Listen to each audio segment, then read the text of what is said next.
दोस्तों, इस वक्त कुदरत का ऐसा करिश्मा जाहिर हुआ जो पूरी दुनिया ने देखा। फिरौन की लाश से 3000 साल बाद आवाज आने लगी, जिसको देखकर वहां पर मौजूद लोगों में खौफो हरास पैदा हो गया।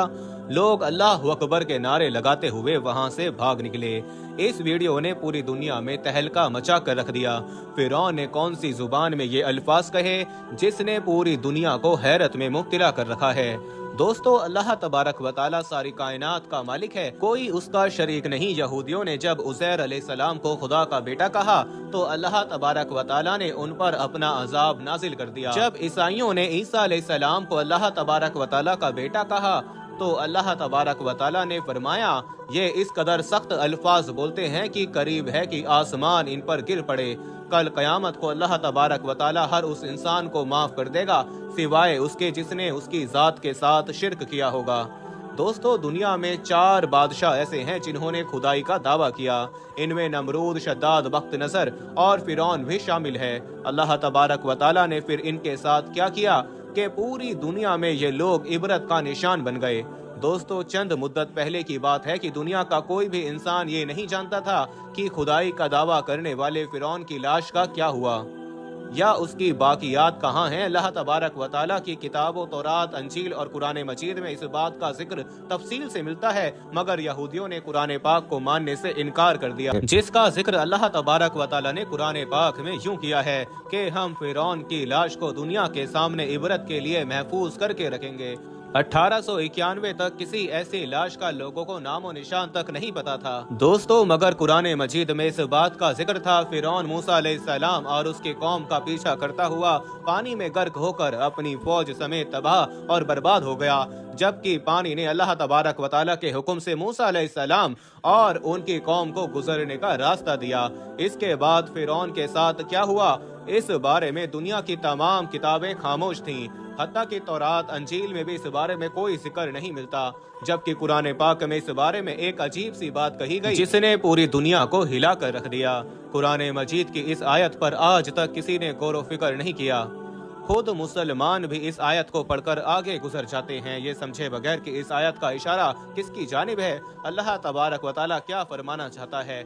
अल्लाह तबारक व तआला ने सूरत यूनुस में इस बात का जिक्र किया, बस हमने तेरे जिस्म को समुंदर से निकाल कर महफूज कर लिया ताकि बाद में आने वाले लोगों के लिए तुम इबरत का निशान बन जाओ। दोस्तों, फिरौन के वाक़ये को गुजरे हुए 3000 साल हो चुके हैं। 3000 साल पहले तक फिरौन की लाश समुंदर में रही। इसके बाद अल्लाह तबारक व तआला ने दुनिया वालों को दिखाने के लिए कि मेरा कुरान मजीद सच्चा है, मेरे नबी का फरमान सच्चा है, कि फिरौन की लाश को समुंदर से बाहर निकाल कर फेंक दिया। दोस्तों, कई दिन फिरौन की लाश समुंदर के साहिल पर पड़ी रही, मगर किसी जानवर ने इसको मुंह तक ना लगाया, हत्ता कि कोई परिंदा भी उस जानिब ना गया। एक दिन एक मिस्री जो कि भेड़ बकरियां चराता हुआ उसकी तरफ गया, उसे पता चला तो उसने ये खबर मिस्र के वजीर तक पहुंचाई, हत्ता कि उसकी लाश को दरबार में लाया गया। फिर दूसरे फिरौनों ने उसकी लाश पर मसाले लगाकर उसे हनूत कर लिया। चुनाचे उसकी लाश को एक ताबूत में बंद कर दिया गया। जब उसको हनूत किया जा रहा था तो उनसे एक गलती हुई, क्योंकि फिरौन समुंदर में गर्क होकर मरा था, लिहाजा उसके जिस्म पर नमक की एक तह जम गई। दोस्तों, मिस्रियों ने उसकी लाश पर नमकियात की वो तह वैसे ही रहने दी, हत्ता कि इसी तरह हनूत कर दिया गया। दोस्तों, बाद में वक्त गुजरता रहा, कई लोगों की बादशाहत रही, जमीनों आसमान ने कई इनकलाब देखे जिनके गिर्द के नीचे हर चीज छुप गई। फिरौनों के महल तबाह और बर्बाद हो गए, हर चीज खंडरात में तब्दील हो गई। जहाँ बड़े बड़े महल नजर आते थे वहाँ अब सिवाय रेत के कुछ भी नजर न आता। इनका जिक्र अब किताबों में होने लगा। एक बादशाह ऐसा भी था जिसने खुदाई का दावा किया, फिर अल्लाह तबारक व तआला ने उसे और उसकी फौज को समुद्र में गर्क कर दिया। किताबों में ये भी मिलता था कि वो अपने अमीर लोगों की लाशों को हनूत कर लेते। वक्त गुजरता रहा, हत्ता कि 2000 साल का अरसा हो गया। फिर अल्लाह तबारक व तआला ने अपने बहुत ही प्यारे नबी हजरत मोहम्मद सल्लल्लाहु अलैहि वसल्लम को दुनिया में भेजा। आप मक्का से हिजरत करके मदीना गए तो मदीना के यहूदियों ने आपको तंग करना शुरू कर दिया। वो कभी यूसुफ अलैहिस्सलाम के बारे में पूछते तो कभी मूसा अलैहिस्सलाम के बारे में पूछते। फिर अल्लाह तबारक व तआला ने इनकी जुबानों को बंद करने के लिए फरमाया कि हमने एक मुद्दत तक के लिए उसकी लाश को महफूज करके रखा है।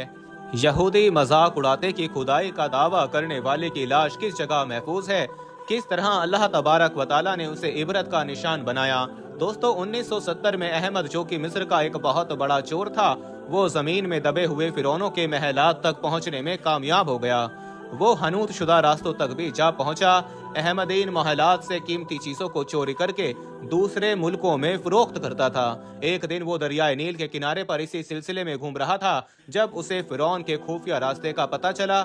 وہ چیزوں کو وہاں سے نکال ہی رہا تھا کہ مقامی لوگوں کو اس بات کا پتہ چلا، چنانچہ اسے پکڑ کر پولیس کے حوالے کر دیا گیا۔ اس کے بعد مصری حکومت نے وہاں کی کھدائی شروع کر دی۔ انہیں وہاں سے بے شمار قیمتی چیزیں ملی۔ اس کے علاوہ بے شمار حنوط شدہ لاشیں ملیں، ان میں فرعون کی لاش بھی شامل ہے۔ ان تمام ممیوں کو ماہرین قاہرہ لے کر چلے گئے، جو کہ مصر کا دارالحکومت ہے۔ دوستو چنانچہ یورپ کے ماہرین نے ان پر تحقیق کرنا شروع کر دی۔ جب تمام حنوط شدہ ممیوں پر تحقیق مکمل ہو گئی تو ایک ممی پر وہ حیران و پریشان ہو گئے، کیونکہ اس ممی پر نمکیات کی ایک موٹی تہہ جمی ہوئی تھی۔ کسی نے کہنا شروع کر دیا، یہ وہی فرعون ہے جس کو اللہ تبارک و تعالیٰ نے سمندر میں غرق کیا تھا۔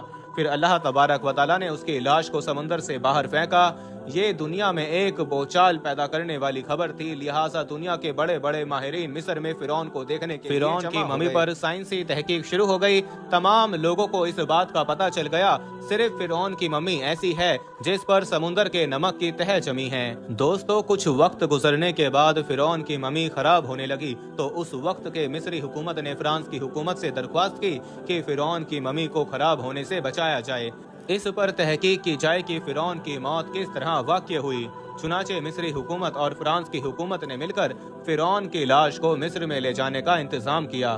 فرانس نے فرعون کی لاش کو بہترین پروٹوکول دیا گیا۔ فوجی دستوں سے فرعون کی ممی کو سلامی پیش کی گئی، ایک بادشاہ کی طرح اس کا استقبال کیا گیا، حتیٰ کہ فرانس کا صدر خود استقبال کرنے کے لیے پہنچ گیا۔ چنانچہ فرانس کے بہترین ماہرین نے فرعون کی ممی پر تحقیق شروع کر دی۔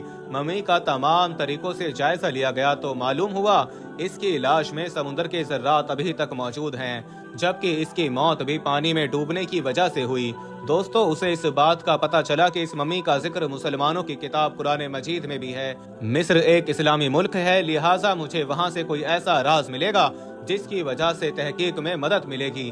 چنانچہ یہ انگریز سائنسدان مصر پہنچ گیا۔ وہاں پر اس کی ملاقات ایک مسلمان مصری سائنسدان سے ہوئی۔ چنانچہ اس مسلمان سائنسدان نے اسے سورۃ یونس کی وہ آیت سنائی جس میں فرمایا گیا تھا، جب فرعون نے موسیٰ علیہ السلام کا پیچھا کیا تو اس کے ساتھ کیا ہوا۔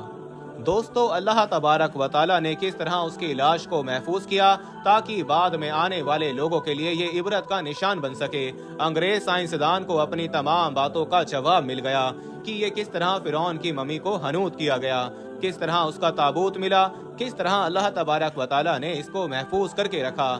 چنانچہ قرآن مجید کی یہ آیت سن کر وہ انگریز سائنسدان کلمہ پڑھ کر مسلمان ہو گیا۔ اللہ تبارک و تعالیٰ نے فرعون کی لاش کو دنیا کے سامنے محفوظ کر کے رکھ دیا۔ یہ اللہ تبارک و تعالیٰ کا بہت بڑا معجزہ ہے۔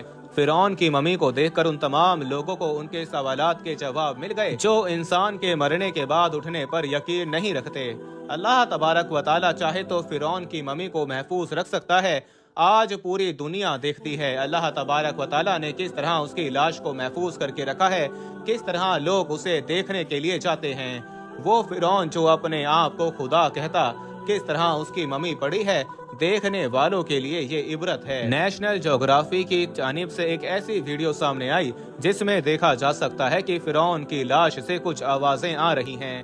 کہا جا رہا ہے یہ عبرانی زبان کے الفاظ ہیں۔ دوستو مگر بدقسمتی یہ ہے کہ پوری دنیا میں عبرانی زبان بولنے والا ایک بھی آدمی نہیں، اور نہ ہی کوئی سمجھ سکتا ہے یہ کیا کہہ رہا ہے۔